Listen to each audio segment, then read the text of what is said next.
Hello students, welcome to Amar tuition classes. ये है आपका FY BCom का स्टैटिस्टिक्स चैप्टर लीनियर कोरिलेशन का लेक्चर नंबर 3। इस लेक्चर नंबर 3 में मैं आपको क्वेश्चन नंबर 33 करवा रहा हूँ। क्वेश्चन मैंने आपके सामने लिखा है। हो सकता है आपका एडिशन अलग हो तो उसमें ये नंबर कोई अलग दिया हुआ हो। आप ये वैल्यू से क्वेश्चन नंबर चेक कर लीजिए। सो वैल्यू दी हुई है x में 1 2 3 4 5 6 7 8 9 10 एंड y में वैल्यू दी हुई है 9 8 10 12 11 13 14 16 15 17। कभी भी लीनियर कोरिलेशन का जब आप सम स्टार्ट करो तो जो वैल्यू आपको बुक में दी हुई है उन्हें 2 बार चेक कर लीजिएगा। 2 बार इसलिए बोल रहा हूँ चेक करने के लिए क्योंकि अगर इस वैल्यू को लिखने में ही मिस्टेक हो गई तो आपकी मिस्टेक पूरी कैलकुलेशन में होती रहेगी। नाउ सबसे पहले हमारा फर्स्ट स्टेप क्या होता है? तो हमारा फर्स्ट स्टेप होता है कि हमें x और y का टोटल करना है and x bar and y bar calculate करना है। तो आइए सबसे पहले हम x बार एंड y बार देखते हैं। x बार और y बार से ही डिसाइड होगा कि फॉर्मूला कौन सी अप्लाई करनी है यहाँ पर हमें। ठीक है, सो सबसे पहले मैं x bar and y bar calculate कर रहा हूँ।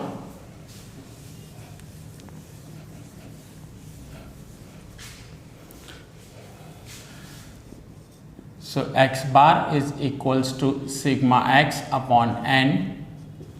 तो देखिए क्या होगा x बार, टोटल कर लेते हैं।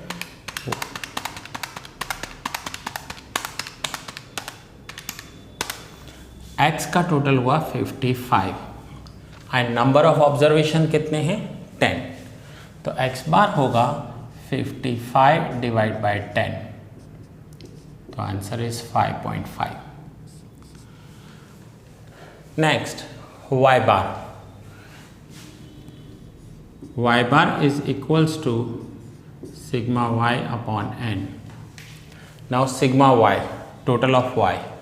तो देखें 9 8 10 12 11 13 14 16 15 एंड 17। तो आंसर हुआ 125 divide by 10 12.5।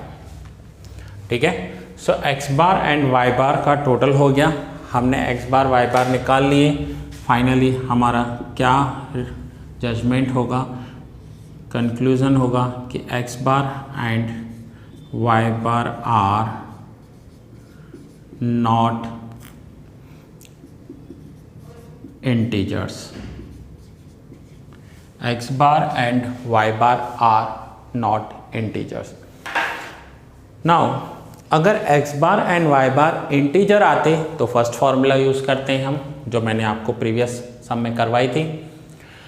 But x bar and y bar perfect integer नहीं है तो हमारे पास 2 फॉर्मूला हैं। कौन सी?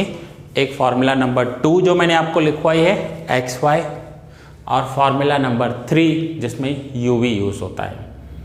तो यहाँ पर हम xy यूज़ करेंगे या uv यूज़ करेंगे? तो xy कब यूज़ करनी है? अब आप फॉर्मूला वाला पेज निकालिए और फॉर्मूला वाले पेज पर देखिए कि एक्स वाई कब यूज़ करना है आपको। तो फॉर्मूला वाले पेज में लिखा होगा कि when X bar and Y bar are not perfect integers comma the value and the values of X and Y are easily countable. Easily countable means 30 से छोटे नंबर्स होंगे, इंटीजर 30 से छोटे नंबर्स होंगे तो क्या करना है आपको? एक्स वाई वाली फॉर्मूला यूज़ करनी है। नाउ एक्स एंड वाई वाली फॉर्मूला कौन सी है? So r is equals to n sigma x y minus sigma x sigma y divide by root n sigma x square minus sigma x whole square into root and sigma y square minus sigma y whole square. ये है x and y की formula कब use करेंगे? फिर से when X bar and Y bar are not integers and the values of X and Y are easily countable. अब ये decide हो गया कि हमें ये फॉर्मूला यूज़ करनी है। सो नाउ इस फॉर्मूला के अकॉर्डिंग हमें X square, Y square and X into Y के कॉलम्स बनाने होंगे। तो फर्स्ट मैं कॉलम बना रहा हूँ X square, then Y square and then X into Y. Now X square और वाई स्क्वायर करते जाएंगे, तो पहले इस कॉलम का मैं स्क्वायर कर रहा हूँ। 1 का स्क्वायर 1, 4, 3 का स्क्वायर 9, 16, 25, 36, 49, 64, 81 एंड 100। सिग्मा वाई का टोटल आया था हमारा 125, ये यहाँ लिखना रह गया है। ना वाई स्क्वायर का टोटल करेंगे। सो वाई स्क्वायर में क्या है? तो पहले 9 स्क्वायर, 9 9 81, 8 स्क्वायर 64, 10 का square 100, 12 square 144, 11 square 121, 13 169, 14 196, 16 256, 15 square 225 and 17 289। तो ये हो गया y का स्क्वायर, मीन्स हमने x और y के स्क्वायर कर लिए। अब हमें नेक्स्ट कॉलम कौन सा चाहिए? x into Y. x into Y that means हमें x और y को मल्टीप्लाई करना है।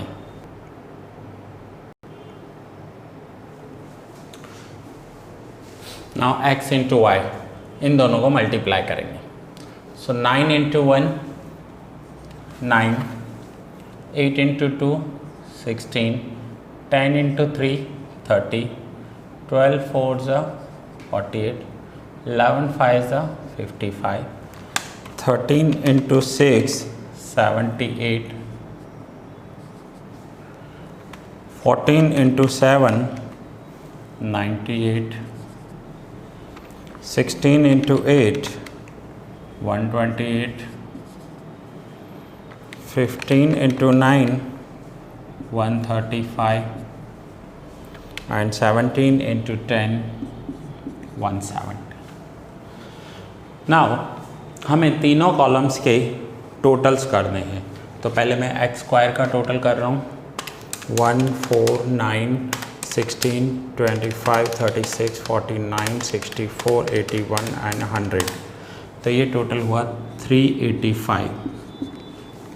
देन वाई स्क्वायर का टोटल करेंगे 81 64 100 144 121 169 196 256 225 and 289।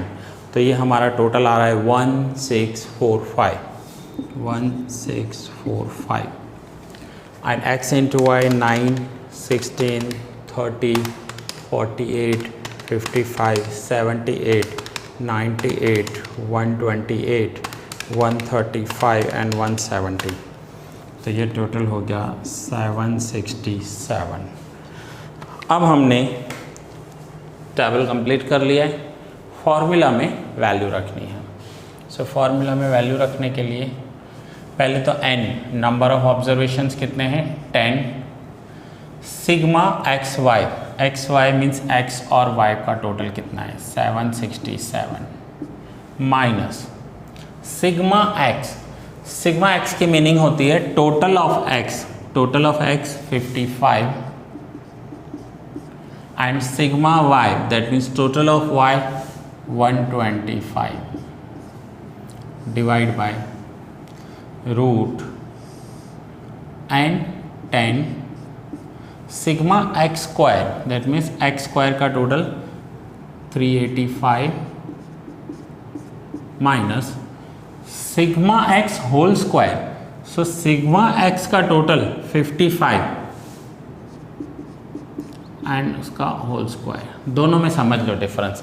Sigma x square means x square का total and sigma x whole square means sigma x का जो टोटल होगा, सिग्मा एक्स का जो टोटल होगा उसका square into root and 10 sigma y square, that means y square का total 1645 minus sigma y whole square 125 का whole square. So now 7670 minus 55 into 125 6875 divide by 10 into 3850 minus 55 का square 3025 into root 1645 minus 125 का square 15625. So finally 7670 minus 6875, तो answer आएगा 795 root 3850 minus 3025 825 into 16450 minus 15625, so root 825.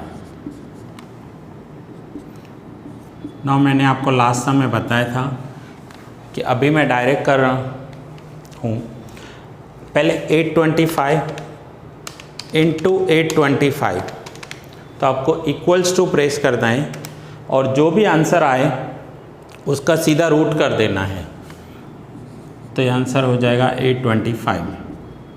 So are की value क्या हो जाएगी 795 divide by 825, तो आर की वैल्यू हो गई 0.96. तो ये हमने आज Karl Pearson's product movement method का जो 3 लॉन्ग सम्स के लिए फॉर्मूलाज थे, उसमें मैंने आपको सेकंड फार्मूला करवाई जो x और y से करते हैं. फिर से बता रहा हूँ, सबसे पहले आपको क्वेश्चन लिख के उस क्वेश्चन का x bar and y bar calculate करना है. x बार एंड y बार के बाद फार्मूला डिसाइड होगी कि हमें कौन सी फार्मूला अप्लाई करनी है, एंड उस फार्मूला के बाद आप डिसाइड करोगे कि आगे के कॉलम्स कौन से बनेंगे. जब तक आपने फार्मूला नहीं लिखी है तब तक आप आगे के कॉलम्स को डिसाइड नहीं कर सकते. आपको पता नहीं चलेगा कि आगे कितने कॉलम्स बनने वाले हैं. कुछ ऐसे होते हैं यूवी बनाने पड़ते हैं. लास्ट सम में हमने x माइनस एक्स बार किया था और यहाँ पर हमने x square Y square and x into Y किया. सो ये था आपका क्वेश्चन नंबर 33. नाउ आज का होमवर्क.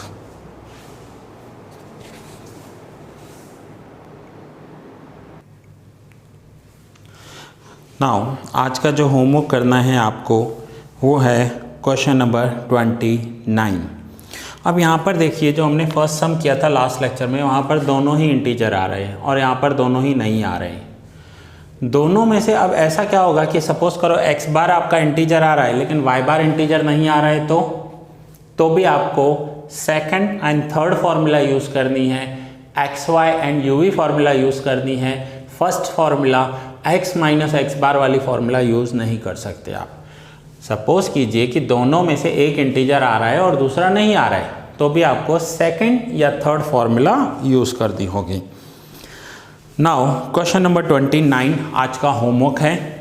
हो सकता है आप में से कुछ के पास टेक्स्ट बुक अभी तक ना हो, तो ये रहा क्वेश्चन नंबर 29. क्वेश्चन यहाँ से नोट कर लीजिए.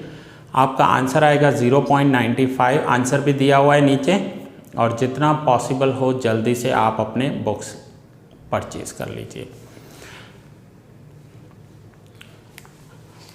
अगर आपको क्वेश्चन में कोई डाउट है और आपका आंसर नहीं आ रहा है तो आप डिस्क्रिप्शन में लिंक पे मेरे कॉन्टैक्ट डिटेल्स दिए हुए हैं, आप मुझे कॉन्टैक्ट कीजिए, मैं आपको सॉल्यूशन बताऊंगा, आपकी मिस्टेक बताऊंगा। ठीक है फ्रेंड्स, अगर आपको ये लेक्चर्स अच्छे लगते हैं तो अपने जितने भी फ्रेंड्स FY में पढ़ते हैं उनके साथ शेयर कीजिए और उन्हें इन डेमो लेक्चर्स के लिए बताइए ताकि वो भी इन लेक्चर्स के बेनिफिट ले पाएँ। सो दैट्स इट, ये लेक्चर यहाँ पर ही कंप्लीट करता हूँ। बहुत जल्द मिलते हैं नेक्स्ट लेक्चर में।